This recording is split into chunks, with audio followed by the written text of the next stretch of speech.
Olá, seja muito bem-vinda, muito bem-vindo ao programa Toque de Vida Debate. Eu sou o pastor André, é uma grande alegria ter você aqui com a gente.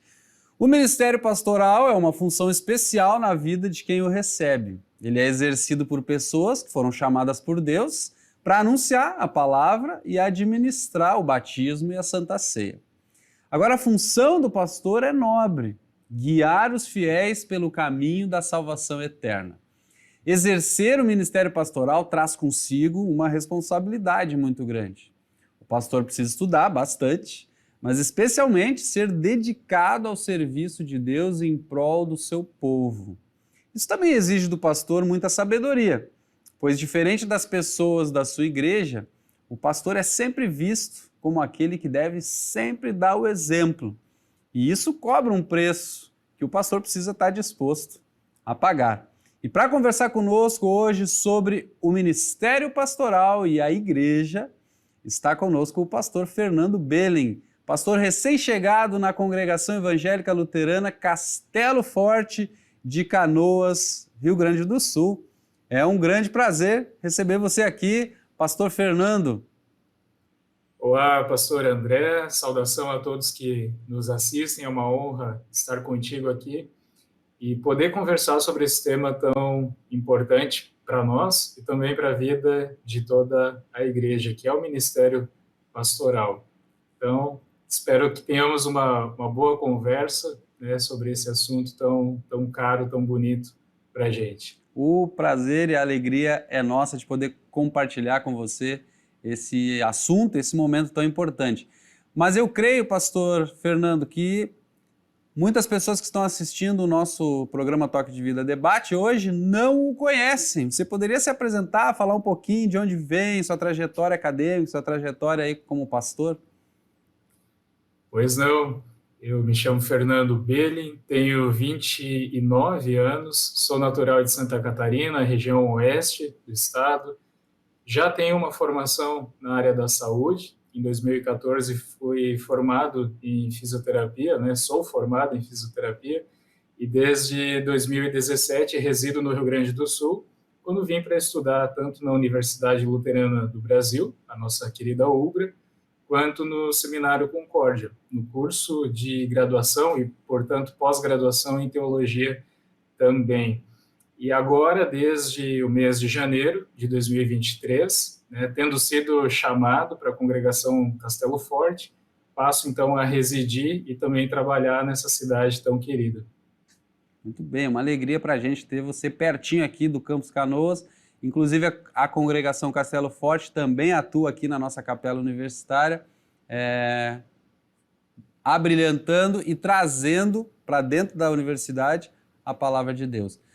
Uma curiosidade, quando a gente decide se tornar um ministro, né, um pastor da igreja, geralmente tem algo que acontece na nossa vida, né, um episódio, uma história, uma fala de alguém. Como é que foi para você? O que aconteceu que você decidiu ser pastor? O que lhe moveu a querer estudar teologia e ser um pastor da igreja luterana? Eu acho que, em primeiro lugar, vem o exemplo de bons pastores ao longo da nossa vida, né? E eu compreendo que o ministério ele tem um caráter especial no sentido de cuidar das pessoas, né? De mostrar o cuidado de Deus para conosco, e o pastor, então, tem esse privilégio, que ao mesmo tempo é uma grande bênção, né? De poder, através daquilo que é próprio do ministério, poder oferecer às pessoas as bênçãos que Deus reserva para todo mundo. Então, eu acho que essa é a característica assim, que sempre me chamou a atenção no ministério, né? E aí, então, ao final de 2015, início de 2016, resolvi ingressar no curso preparatório do Seminário Concórdia e depois, então, também no curso da própria UBRA. E hoje estou aqui, graças a Deus, muito feliz, com bastante trabalho por ser realizado, mas na certeza da presença e da bênção de Deus nessa caminhada toda e também agora com o próprio ministério. Deixou a fisioterapia para trás e se engajou no estudo da teologia. Muito bem, pastor Fernando, para a gente falar um pouco sobre ministério e igreja, que é o tema do programa de hoje. Gostaria de saber, no seu pensamento, na sua opinião, o que diferencia o ministério pastoral do serviço do cristão, que o cristão faz? Porque nós vemos na figura do pastor uma pessoa especial, com um chamado especial, com tarefas especiais dentro da comunidade cristã. Mas qual é a diferença entre o trabalho do pastor e o trabalho do cristão, daria para dizer, do cristão comum, né, dentro da igreja? Perfeito. Eu compreendo o ministério pastoral na perspectiva de que ele tem um caráter público, né, de pregar a palavra de Deus e administrar tanto o batismo quanto a Santa Ceia, como você mencionou no início, tendo em vista que o próprio Senhor Jesus pediu que pessoas fizessem isso publicamente, né? E eu compreendo que o reino de Deus, ele vem até nós, como nós oramos no Pai Nosso, e então não consiste assim nas atividades que nós desempenhamos, mas naquilo que Deus vem fazer, naquilo que Ele entrega quando vem ao nosso encontro. Então, toda a vida do cristão, eu compreendo nesse sentido de que nós recebemos de Deus, seja o perdão, a graça, enfim, todas as bênçãos, nós recebemos gratuitamente e a partir disso, onde estivermos, né, todos os cristãos, mesmo que não sejam pastores, vivem sob a graça de Deus, tanto no sentido de bênção quanto de responsabilidade, então podem compartilhar, testemunhar disso, seja nas relações de trabalho, entre amigos, vizinhos, colegas, na própria família, né? Compartilhando o perdão, o amor, a paz, enfim, tudo isso que Deus maravilhosamente vem nos oferecer e que o pastor, então, tem a incumbência de administrar publicamente pela pregação da palavra e também dos sacramentos. Muito bem, então a gente sabe que em algumas denominações religiosas, cristãs especialmente, existem hierarquias, né? Até mesmo entre os sacerdotes, os pastores, recebendo inclusive nomes especiais, até de tratamento, né? Pronomes de tratamento especiais, dependendo do grau hierárquico que ocupa dentro daquela denominação. Na Igreja Luterana, como funciona isso? Os pastores têm um grau a mais do que as pessoas comuns ou não? Ou todo mundo é igual? Olha, eu gosto de olhar para o ministério tendo a noção de que antes do pastor ser de fato um pastor, ele também é uma ovelha do bom pastor Jesus, né? Então, todo o seu trabalho, a sua vida, as suas experiências, as suas vivências, elas são nessa perspectiva. Para o pastor poder cuidar das pessoas, ele precisa se perceber como alguém cuidado, amado e orientado também pelo pastor Jesus. As diferenças entre cargos, funções, responsabilidades, elas se dão por uma necessidade humana, né? Para que haja ordem, organização, enfim. E cada denominação opta por algum tipo de sistema dentro da sua liberdade, né? A Igreja Luterana tem uma espécie de administração com diretoria nacional, organização regional por meio de distritos e também local nas congregações. Agora, diante de Deus, todos nós temos o mesmo olhar, né? Estamos, por assim dizer, no mesmo nível. Todos somos alvos do amor de Deus, do cuidado de Deus, e em relação uns aos outros é que publicamente o pastor tem prerrogativas diferentes, responsabilidades diferentes. Isso para que o evangelho seja pregado de acordo com as doutrinas, com os ensinamentos, né, de maneira prudente, sem escândalo e assim por diante. Então, essa questão de diferenças entre nomenclaturas, cargos e assim por diante, se dá muitas vezes pela questão de manter essa ordem, de manter o bom funcionamento da igreja enquanto estrutura humana, que na verdade é compreendida antes de mais nada como uma entidade ou um corpo formado a partir do próprio Deus, né, em que Cristo é o cabeça dessa igreja, é a pedra fundamental, a pedra angular desse edifício. Então, é nessa perspectiva que eu observo o ministério e compreendo o ministério pastoral também. Que bacana. É muito bom saber isso, porque o amor de Deus se estende a todos e todos, independente das suas funções, são alvos desse amor. Muito obrigado por compartilhar essa sua visão. Também, a gente sabe que em alguns colegas de ministério, né, tem ênfases no seu ministério. Por exemplo, tem aquele pastor que gosta mais de trabalhar e colocar ênfase do seu ministério com idosos, tem outros que gostam de colocar ênfase do seu ministério mais na música, enfim. Eu queria perguntar se você tem alguma ênfase que você gosta mais ou que prefere trabalhar no seu ministério. Olha, essas nomenclaturas elas são interessantes, né? Mas eu prefiro ver o ministério como um todo. Cada pessoa, cada pastor vai reconhecendo as áreas de maior afinidade, não vejo problema algum quanto a isso, né? Já digo assim que eu não sou tão bom na música, por exemplo, então eu procuro reconhecer aquilo em que eu posso ser melhor e aprimorar, aperfeiçoar essa área. De todas as formas, sendo um pastor mais envolvido com projetos missionários, né, alguns projetos específicos, visitação, capelania hospitalar, capelania escolar, até mesmo militar e assim por diante, eu penso que em qualquer área, qual seja a denominação, qual seja a nomenclatura também que a gente use, o pastor ele é reflexo de Cristo, ele é um pequeno Cristo onde ele estiver, né? E Cristo é Emmanuel, é Deus conosco. Então eu acho que o primordial nesse sentido é que o pastor esteja presente, né? Seja presente para as pessoas que estiverem ao seu redor. Eu diria que essa tem sido a minha ênfase, né? Tentar estar não só de corpo presente, mas completamente envolvido, dedicado às pessoas que estão ao meu redor, qual seja o ambiente que eu estiver, a situação, né? E assim por diante. Muito bem, pastor Fernando. Obrigado por compartilhar esse seu pensamento. Agora, a gente sabe também que na igreja luterana, especialmente, o papel da pregação, que a gente chama homilia, ele tem um papel central na vida da igreja, especialmente nos momentos de culto, né?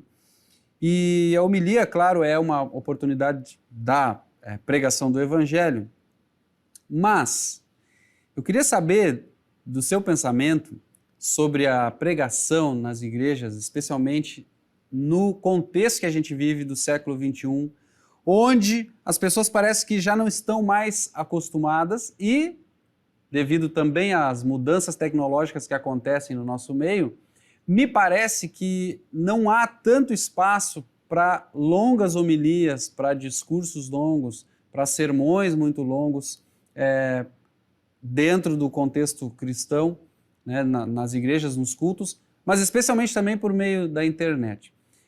O que eu gostaria de saber, na sua visão, como você vê o papel da homilia e também desses aspectos característicos dos nossos ouvintes do século XXI?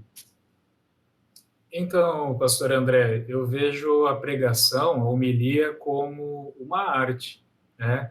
E assim como as demais artes, a pregação ela requer conhecimento, treinamento e sensibilidade. Nós podemos assistir a um filme de 30 minutos com um excelente conteúdo, ou mesmo um filme de 3, 4 horas com um conteúdo que seja chamativo, cativante e assim por diante.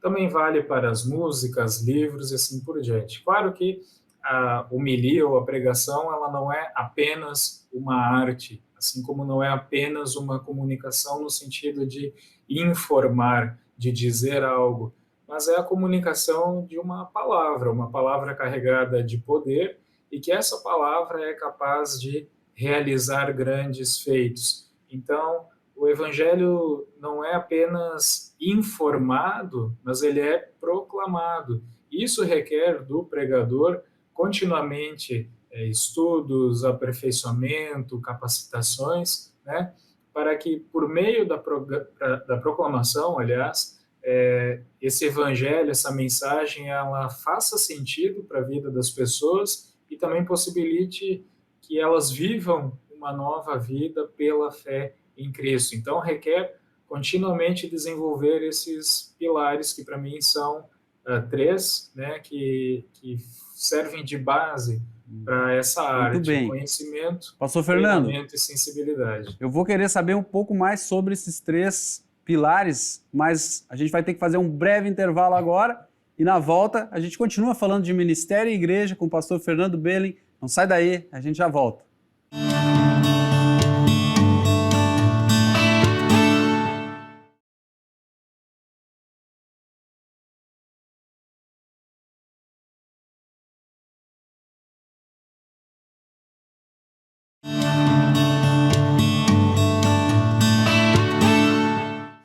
Estamos de volta com o Toque de Vida Debate desse domingo, hoje com a ilustre presença do pastor Fernando Belling, aqui de Canoas, Rio Grande do Sul, pastor recém-chegado na comunidade luterana Castelo Forte. E no final do bloco anterior, a gente falava sobre ministério e igreja, mas especialmente sobre o papel da pregação, da homilia, do sermão do pastor.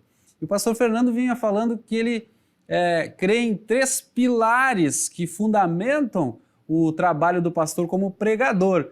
Pastor Fernando, compartilha com a gente quais são esses três pilares. Então, falávamos sobre a necessidade, né, do pregador se parar em termos de conhecimento, né? Aí a gente tem ao longo de toda a nossa trajetória acadêmica o conhecimento teológico, né, formação fundamentada nas escrituras, navegando aí pelas línguas originais da Bíblia, grego e hebraico, e também a parte de treinamento, né, a parte de desenvolver a retórica, a comunicação e assim por diante.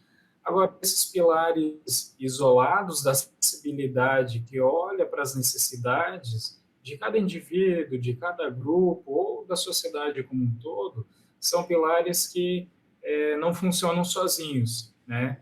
Então, é importante e necessário que esses pilares eles se conversem, que o conhecimento não fique isolado, senão a gente vai transformar a teologia ou o ministério pastoral em mera teoria, né?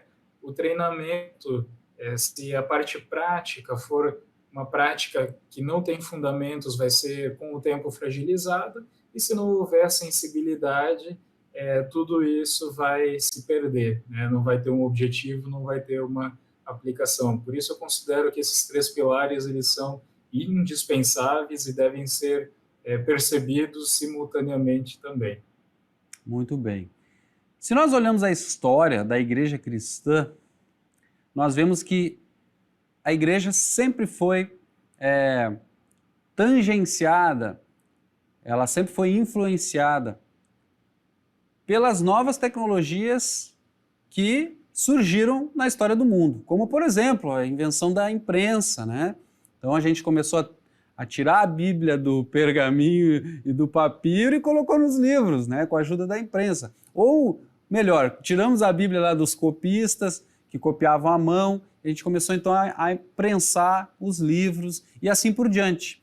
E o advento das novas tecnologias impactam as igrejas. E hoje não há como negar e fugir do impacto das redes sociais na vida das pessoas. E, obviamente, as pessoas são a igreja.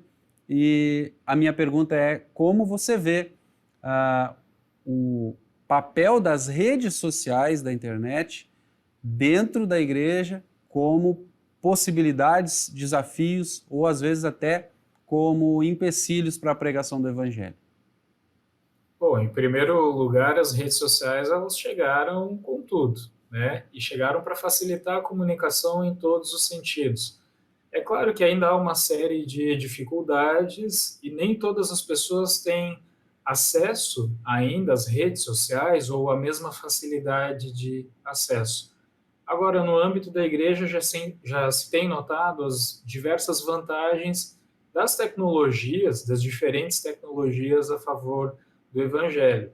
E eu acredito assim que a gente deve aproveitar esses recursos, né, porque já fazem parte do nosso dia a dia e trazem esses vários benefícios. Porém, para mim, ainda tem algumas situações que são insubstituíveis, né, que só a comunhão presencialmente é capaz de oferecer. Eu não vejo as redes sociais vindo para substituir completamente a comunicação, embora elas estão presentes, talvez na maior parte do nosso dia. Mas eu vejo elas trazendo muitas facilidades e numa velocidade impressionante, né? Então, usando com moderação e tomando conhecimento dessas tecnologias, eu vejo como muito positivas para a própria proclamação do Evangelho.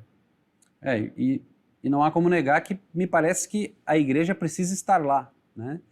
Porque as pessoas estão lá, e onde as pessoas estão, a igreja precisa estar, para proclamar e anunciar a palavra desse Deus maravilhoso, que nos permite usar a tecnologia também, né, Pastor Fernando, para falar do seu amor também.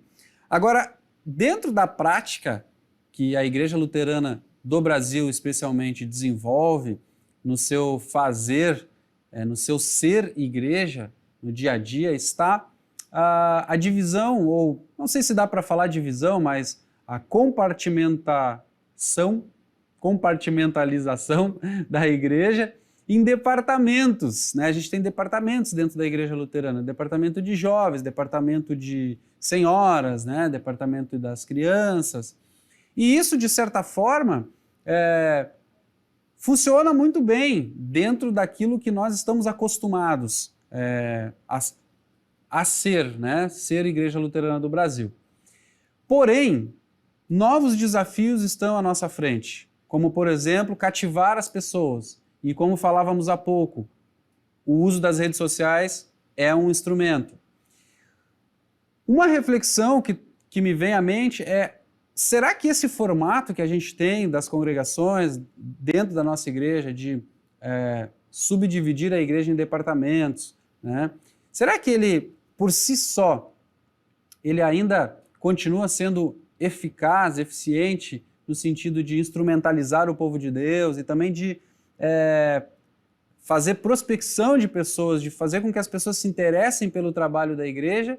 Ou, na sua visão, a gente precisaria pensar não em terminar com esse formato, mas em talvez agregar outros formatos ao nosso fazer de igreja? Essa pergunta ela é muito boa. Eu acredito que renderia um programa só para responder essa pergunta, né? Se a gente olhar para a história da igreja, vai perceber que não existiram esses departamentos ao longo de toda a vida, ao longo de toda a história da igreja, mas que quando eles surgem e acontecem bem compreendidos e bem trabalhados, são, sem dúvidas, grandes auxiliares para a vida cristã.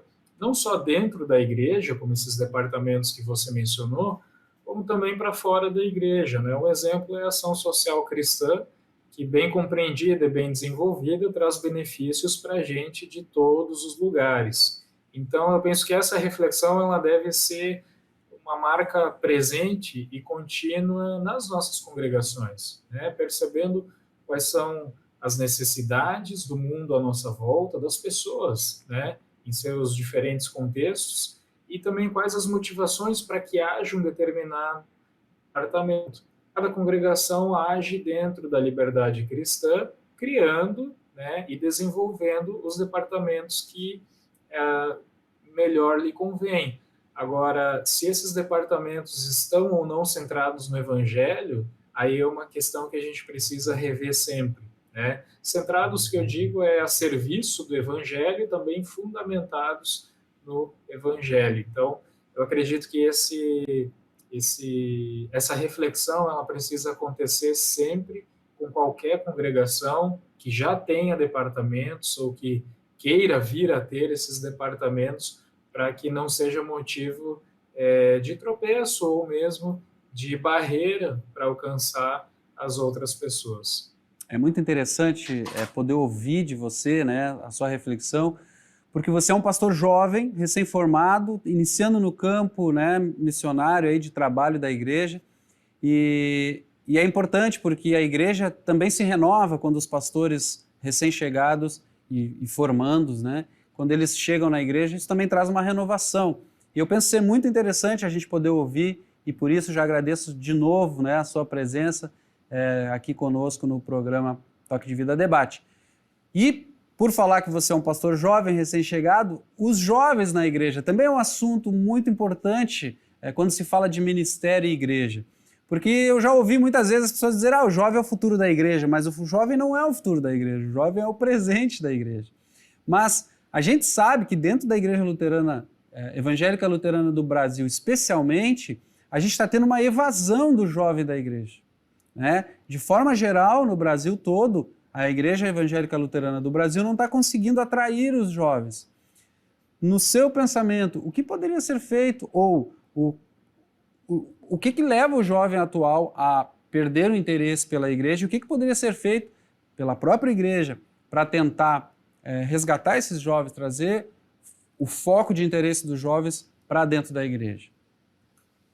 Então, pastor André, obrigado aí por me considerar um pastor jovem, né? Embora não tão jovem quanto os meus colegas, mas eu considero sim que seja ainda jovem, né?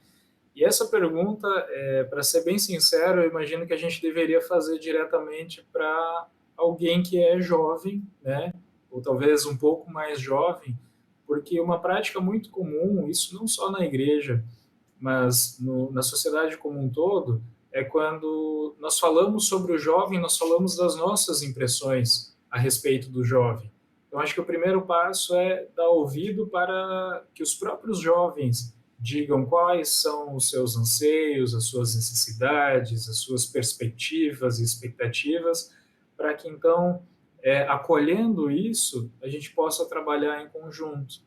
Da mesma forma, a congregação, se ela estiver bem fundamentada na palavra, bem alicerçada na palavra, ela não vai ter como não ser uma congregação que acolhe o jovem, que ouve o jovem, né? Não tem essa história de nós e eles, né? Somos todos uma só igreja que confessa uma só fé em um só Salvador, que é Jesus Cristo. Então, nessa perspectiva, eu imagino que nós devemos levar em consideração o próprio jovem, naquilo que ele tem a dizer, naquilo que ele tem a contribuir, né? E oferecer da parte, então, posso falar agora, pastoral, aquilo que a palavra de Deus tem a oferecer para esse jovem também, compreendendo a vida dele nos seus mais variados contextos, nas suas mais diversas necessidades, enfim, em todas as circunstâncias possíveis. Muito bem, pastor Fernando. Eu creio que sim, é importante ouvir os jovens, né? Mas especialmente a igreja poder ser um lugar, talvez, de acolhimento dessas pessoas. E aí fica o desafio para todos nós que somos pastores. O que há de diferente, ou que característica tem no Jesus anunciado pela Igreja Evangélica Luterana do Brasil que faria com que as pessoas quisessem experimentar aquilo que Jesus tem para oferecer? O que diferencia a pregação da comunidade Castelo Forte, agora no ministério do pastor Fernando, que tem nesse Jesus anunciado pelo pastor Fernando, que faria as pessoas se interessarem por essa palavra? Olha, pastor André, eu noto na igreja luterana como um todo, né, desde a formação até mesmo durante a vida das congregações, uma ênfase bastante grande na Bíblia, né? E nós não só acreditamos, mas também confessamos e ensinamos que a Bíblia é a palavra de Deus, né? Ela não é sobre a palavra de Deus, ou que diz respeito à palavra de Deus. A Bíblia é a palavra de Deus, é onde Deus se revela.